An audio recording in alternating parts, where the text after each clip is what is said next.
shock di awal, lama-kelamaan udah biasa jadinya desensitize gitu kan, kayak, "Oh ya udah, penyu terjerat plastik," misalnya. I hope you don't do that, karena emang ini urgent banget kayak gitu, dan menurut saya sudah banyak banget di media-media massa yang populer maupun tidak populer menunjukkan foto-foto ini, seperti itu. Next. Nah, eee, ngomongin masalah barang plastik dan di Indonesia, menurut saya yang paling penting adalah Indonesia itu sekarang nomor 2 di dunia loh sebagai, kontributor sampah plastik. We behind only China ya sekarang. Jadi kita itu, ini bukan sesuatu yang harus dibanggakan sih sebenarnya, tapi kita nomor 2 di dunia dan, per tahunnya ada sekitar 6,8 juta sampah plastik yang kita hasilkan, seperti itu. Dan yang berhasil untuk di-recycle itu hanya 10%. Sisanya itu either end up di landfill atau nanti, melalui, riverine, dia akan mengalir ke, coastal area yang menjadi marine litter.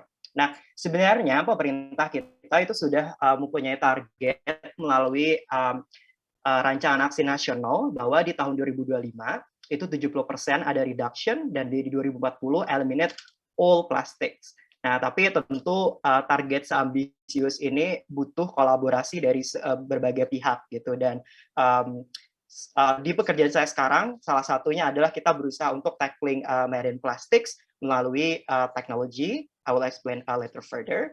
Nah, terus yang terakhir, fakta terakhir yang menurut saya juga penting, not all plastic are created equal. Beberapa plastik itu lebih jahat dari yang lain.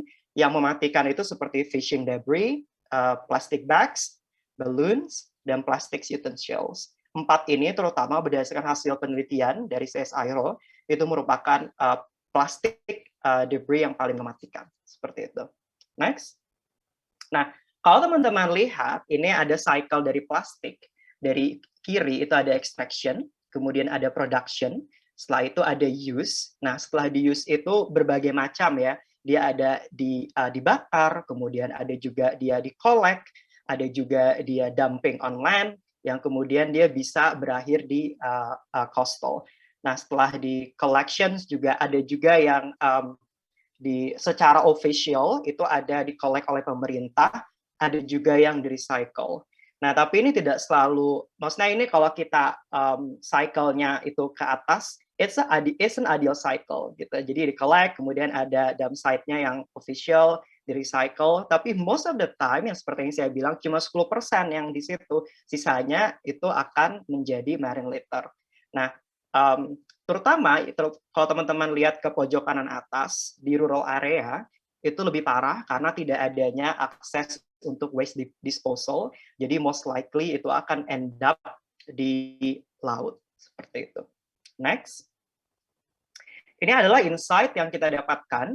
Jadi yang pertama sebenarnya kalau dari upstreamnya marine plastics ini, apa sih yang solusi sebenarnya yang bisa dilakukan? Pertama itu tentunya reduce and substitute ya.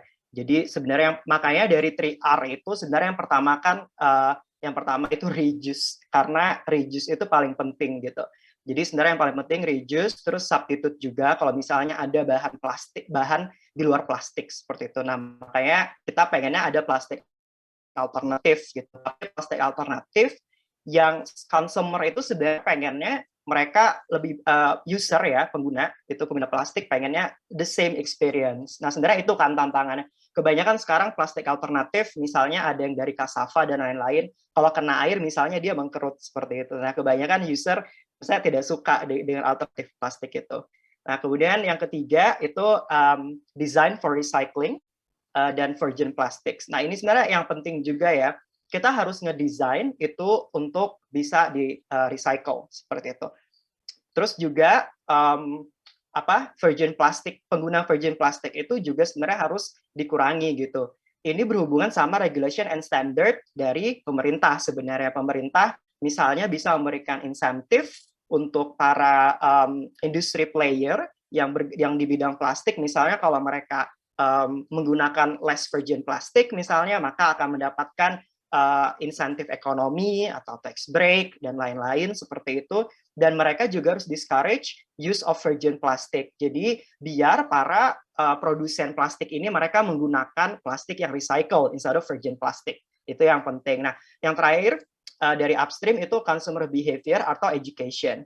Nah, menurut saya tuh ini yang agak kayak nitty-gritty-nya, karena consumer kebanyakan misalnya ngerasa, saya membeli barang yang recyclable, ada labelnya. Terus kayak, okay, so I can use it, right? Dan saya sudah berkontribusi terhadap lingkungan. Belum tentu, karena yang harus kita kritisi di istilahnya smart consumer adalah ketika barang itu recyclable, bagaimana kita memastikan bahwa itu end up in recycling facility, seperti itu kan. Jadi kalau misalnya sampahnya dibuang tidak dipilah, bagaimana mungkin dia bisa di-recycle kayak gitu? Apakah produsen barang tersebut juga mereka memastikan kalau mereka akan collect barang tersebut dan mereka akan memastikan itu tidak end up di landfill atau marine, tapi akan end up di facility recycling seperti itu. Nah, sebenarnya consumer juga harus berpikir bahwa ketika ada hal-hal seperti itu, mereka harus juga kritis. Sama penggunaan tote bag nih misalnya, tote bag cotton.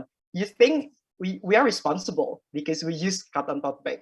Tapi cotton tote bag itu untuk offset karbonnya itu butuh 20.000 kali pakai. Kalau teman-teman pakai 1 kali per hari, itu butuh 54 tahun untuk offset karbon dari tote bag, seperti itu. Jadi sebenarnya the best adalah use whatever you have, nggak usah beli-beli. Misalnya beli-beli terus kayak tote bag, oh lucu nih, ini lucu, beli. Akhirnya banyak tote bag nih. Nah sebenarnya harus dipikirin. Nah kalau dalam lingkungan itu ada istilahnya life cycle analysis. Jadi sebenarnya satu tote bag itu untuk offset karbonnya sebenarnya sampai 54 tahun pakai, seperti itu. Nah untuk downstream sebenarnya ada yang namanya informal sector di Indonesia itu berperan penting. Kalau kita tahu bapak-bapak yang collect sampah dari komplek dari rumah kita, sebenarnya mereka tuh salah satu stakeholder penting di Indonesia karena lagi-lagi formal infrastructure kita itu belum banyak dan belum bagus. Jadi mereka lah yang berperan dalam collecting the waste seperti itu. Nah, formal infrastructure ini bisa seperti kayak improving recycling, pembangunan recycling facility dan lain-lain, karena seperti yang sudah saya bilang hanya 10% yang recycle, sisanya end up either di landfill atau menjadi sampah di laut, seperti itu. Juga harus ada perbaikan dalam formal collection karena di yang sekarang itu masih belum maksimal karena informal sector justru yang lebih banyak berperan, seperti itu. Yang keempat juga remote area solution, bahwa kita harus mengakui bahwa di Indonesia di remote area itu juga, maksudnya kayak di Jakarta bahkan itu formal collection aja mungkin tidak seideal itu, apalagi tempat-tempat yang remote seperti itu pasti akan lebih susah. Dan yang terakhir marine debris, belum banyak penelitian di area ini, jadi harapannya ke depan kayak baik pemerintah dan kita semua bisa mulai berkontribusi di sini seperti itu. Next. Nah, salah satu yang kami kerjakan itu adalah Plastic Innovation Hub, yaitu ini seperti inkubasi ya, inkubator atau accelerator. Jadi nanti akan launch di akhir tahun ini. Kita berkolaborasi dengan semuanya, mulai dari entrepreneurs, researcher, government, investor, NGOs, venture builders, industri, seperti itu. Jadi konsepnya adalah ini seperti inkubasi gitu. Kita akan inkubasi startup yang mempunyai misi untuk tackling marine plastics. Dan sebenarnya nggak cuma dari Indonesia dan Australia, tapi kita juga akan invite orang-orang dari seluruh dunia yang punya ide. Misalnya nih, teman-teman di Indonesia punya staff, tapi nggak punya teknologi, tapi punya manpower. Terus ada dari Eropa, misalnya dari Jerman punya teknologi, tapi mereka tidak punya manpower untuk testing the product on the ground. Then you can collaborate in the hub gitu. Jadi membentuk tim seperti itu. Jadi harapannya hub ini merupakan platform untuk kolaborasi semua, tidak hanya dari Indonesia dan Australia.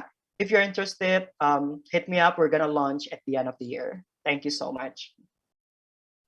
Terima kasih banyak Hanif atas pemaparannya, menarik banget, dan tentunya juga ini saya udah ada membaca pertanyaan-pertanyaan dari teman-teman semua, nanti akan saya tanyakan langsung ke Hanif juga, tapi sebelumnya kita dengarkan pemaparan dari Yuliana Anggrani Syafruddin, merupakan alumna program Erasmus Expert Sustain, dan Yuliana adalah pegiat gerakan aksi baik community, sebuah gerakan beach clean up di Aceh. Kepada Yuliana, saya sediakan waktu 7 menit, silakan dimulai.